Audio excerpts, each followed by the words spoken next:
শাহরিয়ার পরিবারের মানুষগুলোর শ্বাস যেন এখন হাসপাতালের কাচের দেয়ালেই আটকে আছে। কারো চোখে এখন আর পানি নেই। কিভাবে থাকবে? কাঁদতে কাঁদতে চোখের পানি শেষ। চোখ মুখ ফুলে লাল হয়ে আছে সবার। শুধু দীর্ঘ নিঃশ্বাস, নিস্তব্ধতার ব্যথা মেশানো দৃষ্টি ঘুরে ঘুরে আটকে আছে হাসপাতালের করিডোরে। ডাক্তারদের চোখে স্পষ্ট উদ্বেগ আর ক্লান্তির ছাপ। সিস্টেম আরমানের রক্তচাপ কখনো হঠাৎ বেড়ে যাচ্ছে, আবার হঠাৎ কমে যাচ্ছে। ও শরীরটা যেন আর কোনোভাবেই সাড়া দিচ্ছে না। কিন্তু তবুও ডাক্তাররা তাদের চেষ্টায় কোনো কমতি রাখেনি, কারণ আরমানের চোখের পাতায় তখনও একটু সাড়া ছিল। যেন সে বলছে, আমি বাঁচতে চাই, ফিরতে চাই মায়াবতীর কাছে, বলতে চাই না আমার কথাগুলো। ওদিকে নিচতলার আইসিইউ রুমের সামনে এখনও বসে আছে আবির আর ছোট আম্মু। মায়ার শরীরে যে ভয়ঙ্কর ড্রাগস পাওয়া গেছে। আরমান মায়াকে ধাক্কা দেওয়ায় মায়ের মাথা গিয়ে বাড়ি খায় রাস্তার পাশে থাকা ছোট পুলে। ভয়ঙ্কর রকমের আঘাত লেগেছে মায়ের মাথায়। ব্লাড লসের পরিমাণটাও অনেকটা বেশি, তার উপর ভয়ঙ্কর ড্রাগস। আর ওই ভয়ঙ্কর ড্রাগসের প্রভাবে হয়েছে মিসক্যারেজ। মেয়েটা এরপর কতটা নিতে পারবে তা নিয়ে যথেষ্ট সন্দেহ আছে ডাক্তারদের। রক্তের মধ্যে পাওয়া ড্রাগস পরীক্ষার জন্য বড় ল্যাবে পাঠানো হয়েছে। মায়ের বিষয়ে এখনও শিওরভাবে কিছু বলেনি ডাক্তাররা। ছোট আম্মুর মুখে কোনো ভাষা নেই। এদিকে আরমান আবারও আর একদিকে নিজের মেয়ের সমতুল্য মায়া শুধু ফ্যালফ্যাল করে চেয়ে আছে উনি আইসিইউর দিকে। আবির চুপচাপ চোখ বন্ধ করে বসে আছে, ঠোঁট নড়ছে ধীরে ধীরে, যেন সে ওপরওয়ালার কাছে দোয়া করছে আরমান আর মায়া ফিরে আসুক। উপরে ডাক্তারদের চিৎকারে আইসিইউ কেঁপে উঠছে। সিস্টোলিক প্রেশার ড্রপ করেছে, সিপিআর 1 2 3 ক্লিয়ার। পুনরায় চেষ্টা। আরেকবার ইলেকট্রিক শক দেওয়া হলো। হঠাৎ এক মুহূর্ত মনিটরের স্ক্রিনে একটা ছোট্ট স্পাইক, তারপর একটানা হার্টবিট, খুব দুর্বল, খুব কাঁপা কাঁপা কিন্তু জীবিত। সেই একটানা যা শব্দ যেন পুরো হাসপাতাল ভবনে আলো জ্বেলে দিল। ডাক্তার সোজা হয়ে দাঁড়িয়ে বলল, হিজ ব্যাক, হার্টবিটস স্টেবিলাইজিং, আনবিলিভেবল। কেউ বিশ্বাস করতে পারছিল না যে মানুষটির বাঁচার চান্স ছিল মাত্র 10%। তাকে তারা ফিরিয়ে এনেছে। না, শুধু তারা না, মানুষটির বেঁচে থাকার প্রবল ইচ্ছা, তার প্রিয় মানুষটির প্রতি অসম্পূর্ণ টানটাই তাকে বাঁচিয়ে তুলেছে। সব থেকে বড় কথা, ওপরওয়ালা তার হায়াত রেখেছে। চোখ দুটো এখনও পুরোপুরি খুলেনি আরমান, তবে তার শরীর সাড়া দিচ্ছে ডাক্তারদের চিকিৎসায়। আরমান ফিরে এসেছে, মৃত্যুর মুখ থেকে ফিরেছে সে।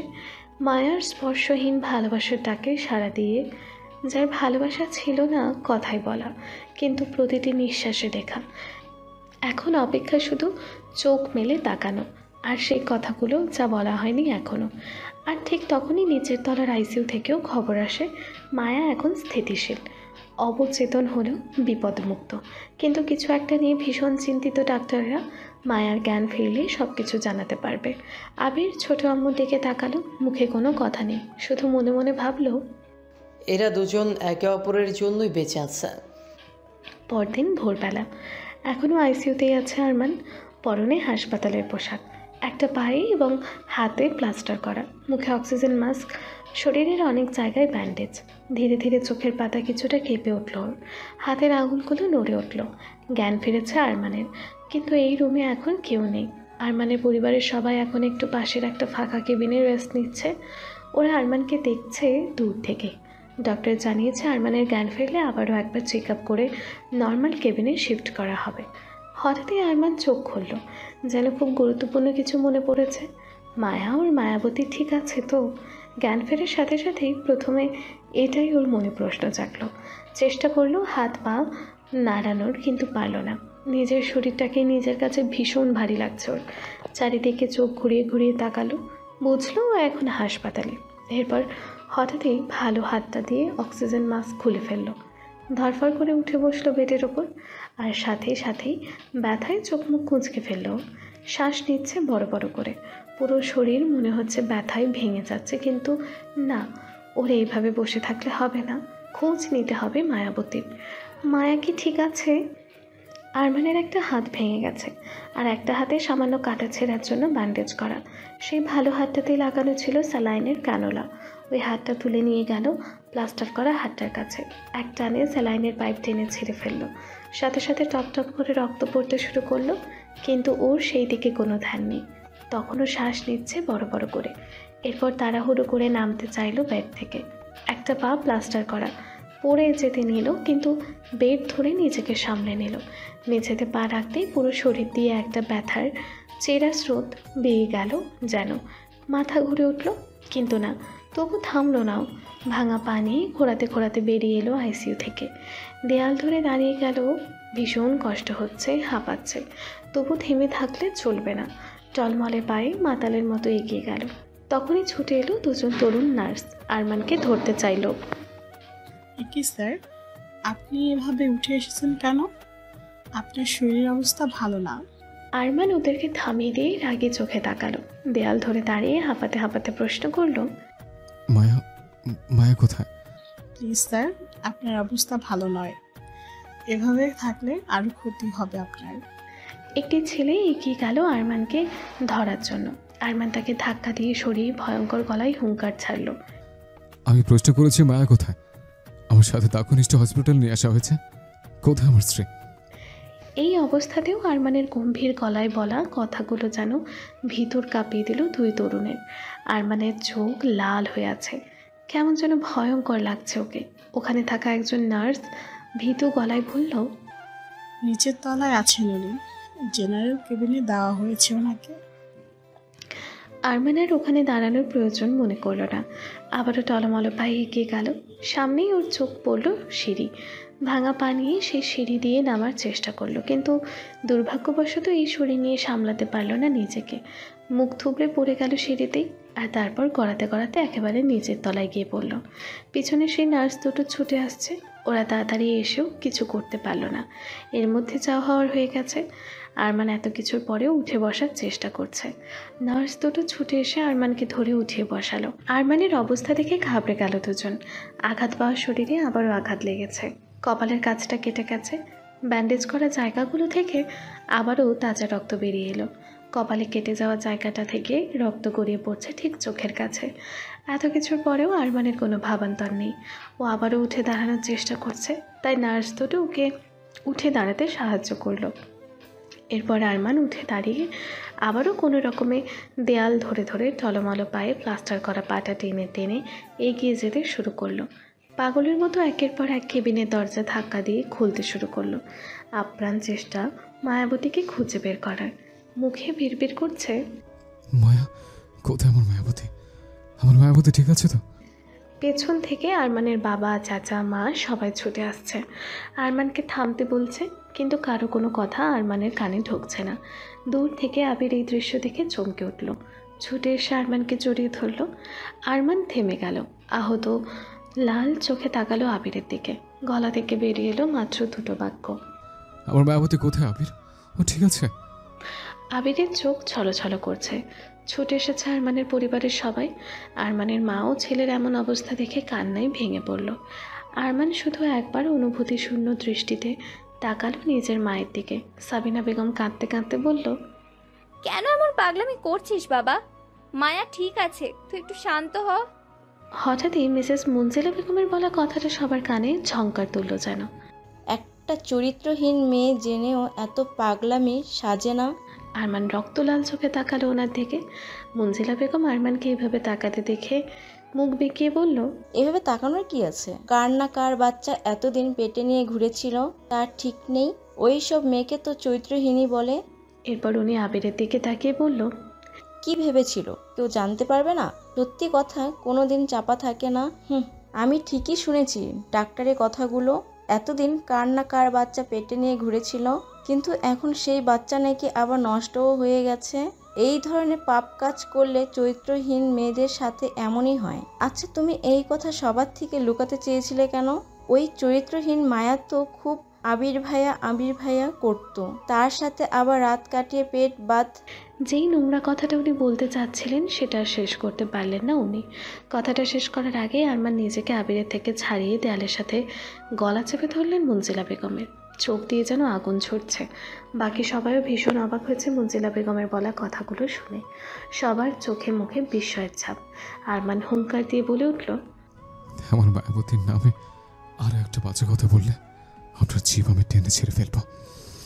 আমার মায়াবতী চরিত্রহীন নয়, আমার মায়াবতী পবিত্র। আমার মায়াবতীকে আপনার অপবিত্র মুখ দিয়ে আর একবার চরিত্রহীন বললে আপনাকে দুনিয়া থেকে বিদায় করতে আমার এক মুহূর্ত সময় লাগবে না। আরমান যেই হাত দিয়ে মঞ্জিলা বেগমের গলা চেপে ধরেছে সেই হাত থেকে বেরিয়ে আসা রক্ত ওনার শরীর ভিজিয়ে দিচ্ছে। সবাই চেষ্টা করছে আরমানকে থামানোর। মঞ্জিলা বেগমের অবস্থা ইতিমধ্যে খারাপ হয়ে গেছে। চোখ দিয়ে পানি পড়ছে নিঃশব্দে, জিভ বেরিয়ে এসেছে অনেকটা। হারমান, ছেড়ে দে বাবা, উনি মারা যাবে তো। আর উনি ঠিকই বলেছে, আমিও শুনলাম মায়া প্রেগনেন্ট ছিল। চরিত্রহীন না হলে মায়ের পেটে বাচ্চাটা কোথা থেকে এলো? সব হয়েছে ওই মেয়ের জন্য। আজ ওর জন্যই তোর এমন অবস্থা। আরমান মিসেস মঞ্জিলা বেগমকে ছিটকে ফেলে দিয়ে রক্তলাল চোখে ওর মায়ের দিকে তাকালো। গর্জে উঠল ওর মাকে উদ্দেশ্য করে, যে শাট আপ মম, তুমিও যদি আমার মায়াবতীর নামে চরিত্রহীনের ট্যাগ লাগাও তাহলে আমি ভুলে যাবো যে তুমি আমার মা। আমার মায়াবতী চরিত্রহীন নয়, ও পবিত্র। মায়ের পেটে থেকে বাচ্চারা ছিল আমার। ওটা আমার অস্তিত্ব, আমার রক্ত, আমার হালাল সম্পদ, যেটাকে আমি রক্ষা করতে পারলাম না। মেঝেতে ধপ করে বসে পড়ল আরমান। কেউ কখনো তাকে এইভাবে ভেঙে পড়তে দেখেনি। যে মানুষটা ছিল পাথরের মতো গম্ভীর, সেই মানুষটাই আজ কান্নার ঢেউ ভেসে যাচ্ছে। চারপাশ নিস্তব্ধ, মুখে মুখে বিস্ময়। সবাই যেন ভুলে গেছে এই মানুষটাও ভাঙতে পারে। আবির আরমানের কাছে বসে ওকে ধরল। আরমান অসহায় চোখে তাকালো আবিরের দিকে, ভাঙা গলায় বলল, প্লিজ আবির, এখন নিয়ে চল না আমার মায়ের কাছে। জানিস ভীষণ কষ্ট হচ্ছে আমার, কিন্তু শারীরিক কষ্টের থেকেও হৃদয়ের দহন অনেকটা বেশি। এই চোখ ভীষণভাবে তৃষ্ণার্থ এক পলক মায়াবতীকে দেখার জন্য।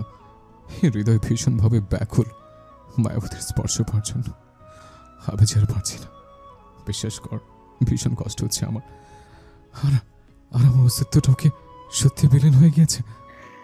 আরমানের এমন ভাঙা কণ্ঠে উচ্চারিত আকুলতা শুনে আবির আর নিজেকে ধরে রাখতে পারল না।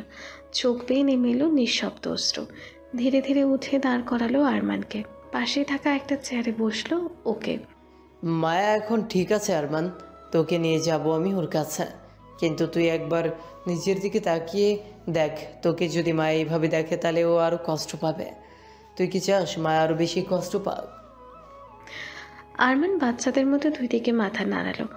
আবির আবারও বলল, 5 মিনিট এখানে চুপটি করে বসে থাক, কথা দিচ্ছি আমি তোকে নিয়ে যাব মায়ের কাছে। আবির কথাটা বলেই ডক্টরের দিকে ইশারা করলো। আরমানের চিকিৎসা করা ডক্টররাও ছুটে এসেছে খবর শুনে। ডক্টর, নার্স ও আরও কিছু পাবলিক লোক এসে ভরে আছে করিডোরটা। সবাই হতভম্ব, শক্তপোক্ত গম্ভীর কাঠখোট্টা মানুষটার এমন গভীর ভালোবাসা দেখে। ডক্টর ও নার্স এগিয়ে এসে আরমানের আবারও আঘাত পাওয়া জায়গাগুলো ড্রেসিং করিয়ে দিতে লাগলো। অন্য একজন বড় ডক্টর সবাইকে যে যার কাজে ফিরে যেতে বলল। ধীরে ধীরে মানুষে ভর্তি থাকা করিডোর ফাঁকা হলো। কিন্তু ওনার এইভাবে থাকাটা রিস্ক হয়ে যায়। রীতিমতো মৃত্যুর মুখ থেকে ফিরে এসেছেন উনি। যত তাড়াতাড়ি সম্ভব ওনাকে পেটে নিতে হবে। হ্যাঁ, বুঝতে পারছি, কিন্তু ওকে একবার মায়াকে না দেখালে ওর পাগলামি থামবে না, বরং আরও বেড়ে যাবে। অন্য ডক্টর এবং আরমানের বাবাও সায় দিল আবিরের কথায়। ধীরে ধীরে ওভাবে আরমানের আবারও আঘাত পাওয়ার জায়গাগুলো ড্রেসিং করিয়ে দিল। স্যালাইনের পাইপ টেনে ছিঁড়ে ফেলায় সূচটাও একেবারে বেঁকে গিয়ে হাতটা ক্ষতবিক্ষত হয়ে গেছে। সেই জায়গাটাও ড্রেসিং করে ব্যান্ডেজ করে দিল। আরমান চোখ বন্ধ করে পেছনের দেয়ালে মাথা ঠেকিয়ে বসে আছে, নির্বাক এক মূর্তির মতো। এত কিছুর পরেও তার মুখ থেকে একটা আ পর্যন্ত বের হয়নি। কেবল চোখ বেয়ে নিঃশব্দে গড়িয়ে পড়ছে উষ্ণধারা। হ্যাঁ, আরমান কষ্ট পাচ্ছে। নিজের করা ভুলের অনুশোচনা তাকে বিদ্ধ করছে। নিয়তি তার ওপর যেন কঠিনতম এক আঘাত এনেছে। মায়াকে যে কেবিনে রাখা হয়েছে সেই কেবিনে আবির আরমানকে নিয়ে ধীরে ধীরে প্রবেশ করলো। আরমান এখন একটা হুইল চেয়ারে বসে আছে। সাথে আরমানের মাও প্রবেশ করলো কেবিনে, আরও 2 জন ডক্টর। বাকি সবাই বাইরে দরজার কাছে দাঁড়িয়ে আছে। ডক্টর এতজনকে একসাথে ঢুকতে নিষেধ করেছে রোগীর কেবিনে। আরমানের হৃদয় মুচড়ে উঠল মায়ের ফ্যাকাশেও শুকিয়ে যাওয়া মুখটা দেখে। মায়া তখনও নির্জীব। আবির একেবারে মায়ের বেডের পাশে আরমানকে নিয়ে গেল। আরমান বিড়বিড় করে উচ্চারণ করল, মায়া, আমার মায়াবতী, আমার পিচ্ছি মায়াবতী। আবারও 2 ফোঁটা পানি আরমানের চোখ থেকে গড়িয়ে পড়ল। আরমান ওর ভালো হাতটা রাখলো মায়ার এক হাতে। অসহায় গলায় জিজ্ঞেস করলো, কি হয়েছে আমার মায়ের? ও এখনো জ্ঞানহীন কেন? মায়ের চিকিৎসা করা ডক্টর বলল, বলছি আপনাকে সব, তবে প্লিজ আপনি বেশি স্ট্রেস নেবেন না, শান্ত হয়ে শুনবেন আমার কথাগুলো। আপনার অবস্থাও ভালো নয়, কিন্তু আপনি যেহেতু কিছুটা জেনেই গেলেন, তাই পুরোটা জানাচ্ছি আপনাকে। আরমান অনুভূতি শূন্য চোখে তাকালো সেই ডক্টরের দিকে। উনি বলতে শুরু করলেন, প্রথমত আপনার স্ত্রীকে ড্রাগস দেওয়া হয়েছিল, এক ধরনের ভয়ঙ্কর ড্রাগস।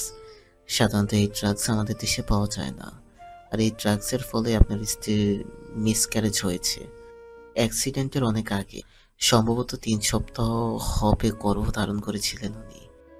আর এই ড্রাগসের বিষয়ে জানার জন্য ল্যাবে পাঠানো হয়েছে ব্লাড স্যাম্পল।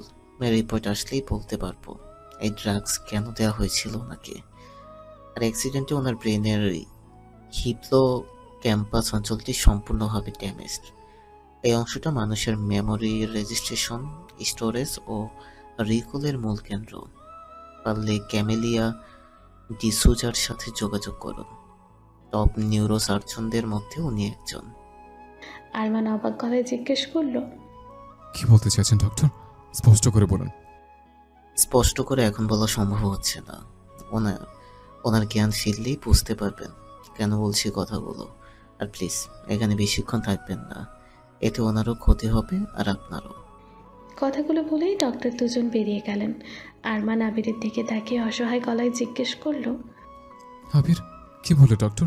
আমি কিছু বুঝলাম না। আর মাকে ড্রাগস দেওয়া হয়েছিল, আর তার ফলে আমার অনগতের সন্তান দুনিয়ার মুখ দেখতে পেরো না।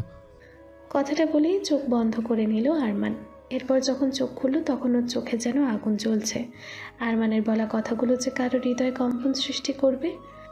কে করেছে এই কাজ? আমি তোকে একদিন সময় দিচ্ছি, এর মধ্যে তাকে আমার সামনে হাজির কর। ছাড়বো না, কিছুতেই ছাড়বো না আমি তাকে। ভয়ঙ্কর শাস্তি পেতে হবে তাকে, আর এই শাস্তি আমি তাকে নিচে দেব। আবির, যে ছেলেটা হাসি খুশি থাকতো সবসময়, সেই ছেলেটার গলায়ও আজ গম্ভীর ভাব স্পষ্ট। খোঁজে তো বের করবই তাকে। আর আরও একটা বিষয় তুই হয়তো খেয়াল করিসনি, আমার মনে হয় অ্যাক্সিডেন্টটা সুন্দর পরিকল্পনা করে সাজানো হয়েছে। আমি ইতিমধ্যেই খোঁজ লাগাতে শুরু করেছি। তোদের যেখানে অ্যাক্সিডেন্টটা হয় ওখান থেকে সামান্য দূরে সিসিটিভি ক্যামেরা ছিল। রাতের অন্ধকার থাকলেও বজ্রপাতের আলোয় যতটুকু বোঝা গিয়েছে, লরিটা মায়াকে আঘাত করার জন্যই ওর দিকে ধেয়ে আসছিল, এবং ঘটনার পরপরই লরিটা না থেমে বেরিয়ে যায় খুব স্পিডে। আরমান প্রচণ্ড অবাক হলো আবিরের কথাগুলো শুনে। অবাক গলাতে বলল, কিন্তু কে? মায়ের বিষয়তে কেউ তেমন জানেই না। ওটাই তো ভাবনার বিষয়। আচ্ছা তুই চিন্তা করিস না, আমি দেখছি বিষয়টা। চল, তোকে তোর কেবিনে যেতে হবে। তুই এখনো অনেকটা অসুস্থ, এইখানে এইভাবে থাকা ঠিক নয়। প্লিজ আবির, কিছুক্ষণ একা থাকতে দে আমাকে ওর কাছে। আবির কিছু বলল না, শুধু একটা দীর্ঘশ্বাস ছেড়ে আরমানের কাঁধে একবার হাত দিয়ে বেরিয়ে গেল কেবিন থেকে। আরমান ঘুরে তাকালো মায়ের শুকিয়ে যাওয়া মুখটার দিকে, মাথায় ব্যান্ডেজ করা। আরমান নিজের কাঁপা কাঁপা হাতটা বাড়িয়ে মায়ের পুরো মুখে স্পর্শ করলো। অসহায় গলায় কিছুটা অভিযোগের সুরে বলল, কেন মায়াবতী, কেন আরেকটু অপেক্ষা করলে না? আমি তো সব ঠিক করেই দিতাম, এটা বিশ্বাস রাখা যেত না আমার উপর? কথাটা বলেই আরমান নিজের বলা কথাতেই তাচ্ছিল্য হাসল। কিভাবে বা রাখবে আমার উপর বিশ্বাস? বিশ্বাস রাখার মতো কোনো কাজই তো করি না আমি। জানি অনেক ভুল করেছে, কিন্তু দেখো সে ভুলের শাস্তি এতটাই কঠিন যে নিজের ভুল স্বীকার করে ক্ষমা চাওয়ার সুযোগটাও পেলাম না। আজ নিজের ভুলের জন্য নিজের অস্তিত্বকে হারালাম। এই পর্যায়ে আরমানের চোখ দিয়ে পানি গড়িয়ে পড়ল। আরমান হাত রাখলো অচেতন মায়ার পেটের উপর। এইখানে, ঠিক এইখানে ছিল আমার এই অংশ। পারলাম না তাকে রক্ষা করতে। তোমার সাথে করা অন্যায়গুলোর জন্য আজ নিয়তি আমাকে এইভাবে শাস্তি দিল। কিন্তু নিয়তি কি জানে আমার সাথে সাথে তোমাকেও শাস্তি দিল? আমি নয় দোষ করেছিলাম, ভুল করেছিলাম, অন্যায় করেছিলাম, কিন্তু তুমি তো কোনো ভুল করনি। তাহলে এমনটা কেন হলো? সে কি পারতো না আমাদের মাঝে থেকে যেতে? আরমানের চোখ থেকে টপ টপ করে পানি পড়ছে, বড় বড় করে শ্বাস নিচ্ছে। এই মায়াবতী, চোখ খুলো প্লিজ। আর কতক্ষণ এইভাবে ঘুমিয়ে থাকবে? আমার যে ভীষণ কষ্ট হচ্ছে, বিশ্বাস করো, ভীষণ কষ্ট হচ্ছে। জ্বলছে বুকের ভেতরটা, ভীষণভাবে জ্বলছে। আমি যে আর পারছি না। আরমান কথাগুলো বলতে বলতে বেডের একপাশে পড়ে থাকা মায়ার হাতের ওপর মাথা ঠেকিয়ে দিল। ঠিক তখনই আরমান অনুভব করলো মায়ের হাত নড়ছে। ধরফর করে মাথা তুলে সোজা হয়ে বসলো আরমান। মায়ার চোখের পাতা কাঁপছে, হয়তো এখনই চোখ খুলবে। ধীরে ধীরে মায়া তার চোখ খুলছে। আরমানের চোখে পানি, অথচ মুখে হাসি ফুটে উঠল। চিৎকার করে ডাক দিল আবিরকে। আবির, আবির ডক্টরকে ডাক, মার জ্ঞান ফিরেছে। আবির দরজার কাছেই ছিল। ওখানে আরমানের পরিবারের সবাইও ছিল। আরমানের ডাকে ভেতরে প্রবেশ করলো কয়েকজন। আবির গেল ডক্টরকে ডাকতে। এদিকে মায়া চোখ খুলে চারপাশ দেখছে ফ্যাল ফ্যাল চোখে। আরমান ওর হাতটা রাখলো মায়ার মাথায়, স্নেহের হাত বুলিয়ে দিয়ে জিজ্ঞেস করলো, মায়া, তুমি ঠিক আছো? কোথাও কি কষ্ট হচ্ছে? আরমানের গলার আওয়াজে মায়া তাকালো ওর দিকে। মায়ার মুখে কোনো অনুভূতি নেই, কেমন ফ্যাল ফ্যাল করে চেয়ে আছে। মায়া আপু, আপু এখন কেমন আছো তুমি? তোমার কি কোনো অসুবিধা হচ্ছে? না না, এখন আর আপু বলবো না। তুমি তো এখনো আমার ভাবি মনিই আছো। আজকে থেকে আবারও ভাবি মনি বলা স্টার্ট করলাম। মায়া তাকালো সামিরার দিকে, কিন্তু কোনো উত্তর দিল না। এরপর মায়া রুমে থাকা সকলের দিকে তাকালো, তারপর সবাই ধরফর করে উঠে বসলো। এরপর মায়া বেডের দিকে কোণে গিয়ে বুকের কাছে হাঁটু ভাঁজ করে গুটিয়ে বসলো, মুখ লুকালো হাঁটুর কাছে। সবাই মায়ের এমন অপ্রত্যাশিত ব্যবহারে অবাক হয়ে গেল। আরমান এগিয়ে গেল মায়ের কাছে, মায়ের গায়ে হাত দিয়ে জিজ্ঞেস করলো, কি হলো মায়া, এমন করছো কেন? তোর কি কোথাও কষ্ট হচ্ছে? হঠাৎই মায়া আরমানের হাতটা ঝাড়া দিয়ে ফেললো, অদ্ভুতভাবে চিৎকার করে উঠল। না না। তখনই ডক্টরের আওয়াজ শোনা গেল, প্লিজ সবাই কেবিনটা একটু খালি করো, এতজন থাকবেন না, পেশেন্টের প্রবলেম হবে।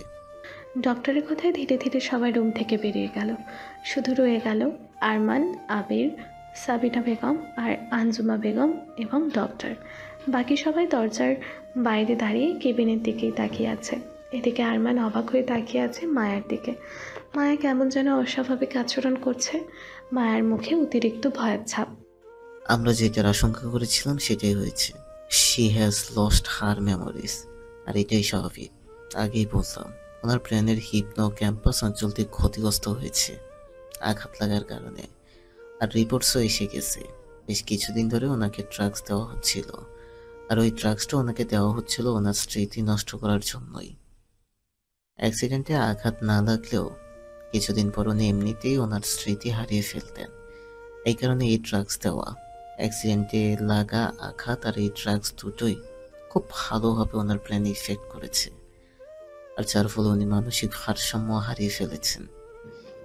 ডক্টরের বলা কথাগুলো শুনে আরমানের মাথায় যেন আকাশ ভেঙে পড়ল। সেই সাথে শাহরিয়ার পরিবারের সাথেও ভীষণ বিস্মিত হলো।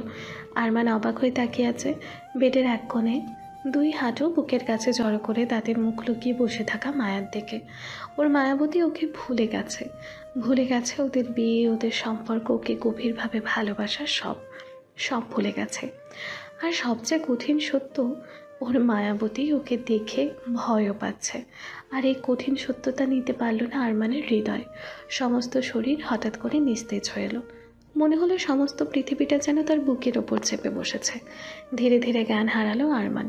অন্যদিকে, আমি পেরেছি, কিছুটা হলেও পেরেছি আরমানকে শেষ করতে। হ্যাঁ, চেয়েছিলাম আরমানের মায়াবতীকে চিরতরে পরপারে পাঠাতে, কিন্তু শেষ পর্যন্ত আরমান ঠিক তাকে বাঁচিয়ে নিল। কথাগুলো উচ্ছ্বাসিত কণ্ঠে বলে উঠল ব্যক্তিটি।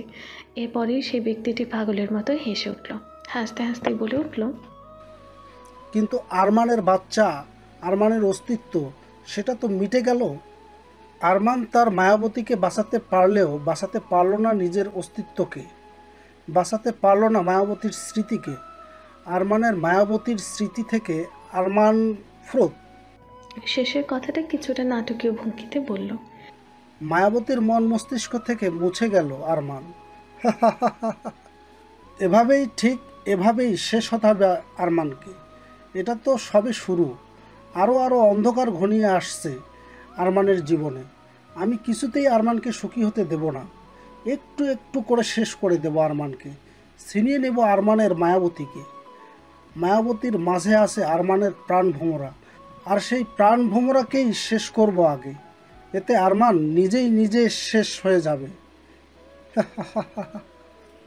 কেটে গেছে 2টি দিন। আরমান জ্ঞান হারানোর প্রায় 6 ঘন্টা পর ধীরে ধীরে চোখ খুলছিল। প্রথমে চারপাশে সব কিছু যেন অস্পষ্ট, ঝাপসা। পরে স্পষ্ট হয়ে উঠেছিল আলো, দেয়ালের রং, মানুষজনের মুখ। শুধু মায়ার নামটি ছিল আড়ালে বন্দি। জ্ঞান ফিরলেও শরীর আবারও খারাপের দিকে ঢলে পড়েছিল। এখন কিছুটা স্থিতিশীল হলেও ওর ভিতরটা যেন সম্পূর্ণ নিস্তব্ধ। মায়ার কথা কেউ তুলতে সাহস করছে না, কারণ ও নিজেই সেই বিষয়ে একটিও শব্দ করেনি। না অভিমান, না অভিযোগ, একটা সম্পূর্ণ শূন্যতা ঘিরে রেখেছে ওকে। আরমান যেন আর আগের মানুষটা নেই। তার মুখে কোনো স্পর্শ নেই, অনুভূতি, না দুঃখ, না রাগ, না কান্না, শুধু এক অদ্ভুত নির্জীবতা। শরীরটাও চোখে পড়ার মতো ভেঙে পড়েছে। পেটানো গরম যেন কয়েক রাতে কেমন নুয়ে গেছে। চোখের নিচে জমেছে ক্লান্তির কালো ছায়া। শেভ করার কারণে গালে জমে উঠেছে একরকম এলোমেলো অগোছালো দাড়ির রেখা, যেন সময়ের সঙ্গে পাল্লা দিয়ে বড় হয়েছে। ঠিক যেমন করে বেড়েছে আরমানের ভেতরের তীব্র নিঃসঙ্গতা। এই আরমানকে দেখে মনে হয় না এটা সেই আগের গম্ভীর রকচটা জেদি আরমান শাহরিয়ার। এই আরমান যেন ভাঙা আয়নায় প্রতিফলিত এক অচেনা ছায়া, নিঃসঙ্গ, নিঃশব্দ, নিষ্প্রাণ। এই 2 দিন আরমান হাসপাতালে নিঃশব্দে কাটালেও আর কিছুতেই এখানে থাকতে রাজি নয় ও। আজকেই বাড়ি ফিরতে চায়, বাকি চিকিৎসা বাড়ি থেকেই করাবে। আর কেউ ওকে রাজি করাতে পারেনি হাসপাতালে থাকার জন্য। ডিসচার্জের সমস্ত ব্যবস্থা হয়ে গেছে। হুইল চেয়ারে বসে ধীরে ধীরে শাহরিয়ার ম্যানশনের মূল ফটক পেরিয়ে এলো আরমান শাহরিয়ার। নিস্তব্ধতা ছেয়ে গেল চারপাশে। সকলের চোখ জলে ভিজে উঠল। কেউ কখনো কল্পনাও করেনি যে এই চিরদম্ভী ছেলেটিকে এইভাবে হুইল চেয়ারে ফিরতে হবে। এই দৃশ্যটা যেন কাউকে বিশ্বাস করাতেই চাইছে না, তবু এটাই বাস্তব। সাবিনা বেগম ছুটে এলেন ছেলের কাছে। তার কণ্ঠে মাতৃত্বের ছোঁয়া। কাপা হাতে ছেলের মাথায় হাত বুলিয়ে বললেন, আব্বু কষ্ট হচ্ছে না তো? আরমানের কণ্ঠে ছিল নিশার অনুভূতিহীন। No mom. চোখের কোণে জমে থাকা জল মুছে নিয়ে সাবিনা বেগম আবারও বললেন, আমি আর তোর ছোট আম্মু দুজনে মিলে তোর জন্য রান্না করেছি, সব তোর পছন্দে, তেল মশলাও কম দিয়েছি, খাবি চল। আরমান শুধু তাকিয়েই বলল, এখন না মম, একটু পর। ঠিক তখনই বেজে উঠল দরজার কলিং বেল। রুবি এগিয়ে গিয়ে দরজা খুলল। দরজার সামনে দাঁড়িয়ে থাকা মানুষগুলো দেখে মুহূর্তেই ঘরের বাতাস পাল্টে গেল। শাহরিয়ার পরিবারের সকলের মুখে বিস্ময়ের ছায়া। শুধু বাদ আরমান ও আবির। পুলিশ। বাড়ির ভেতরে দৃঢ় পায়ে প্রবেশ করলো কয়েকজন পুলিশ অফিসার। আরমানের বাবা চমকে উঠে বললেন, এ কি, বাড়িতে পুলিশ কেন? একজন অফিসার গম্ভীর গলায় উত্তর দিলেন, অপরাধী যেখানে থাকবে পুলিশ তো সেখানে থাকবেই মিস্টার শাহরিয়ার। ভ্রু কুঁচকে তাকালেন আনোয়ার শাহরিয়ার। অপরাধী এই বাড়িতে? আবির এগিয়ে এসে দৃপ্ত কণ্ঠে বলে উঠল, হ্যাঁ আঙ্কেল, অপরাধী, মায়ের অপরাধী। সেই ব্যক্তি যিনি দিনের পর দিন মায়াকে ড্রাগস খাইয়ে স্মৃতি লোভ করিয়ে দিচ্ছিলেন। অফিসার, অ্যারেস্ট করুন তাকে।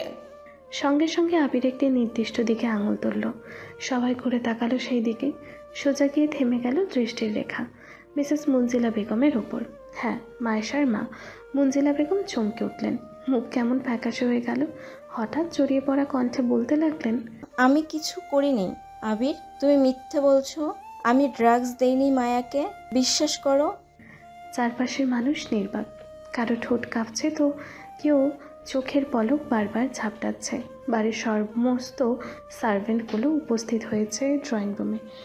আরমান তখন নিষ্পৃহ গলায় বলে উঠল, আবির প্লিজ তাড়াতাড়ি নাটক শেষ কর, শরীর ভালো নেই, মাথা ধরেছে খুব।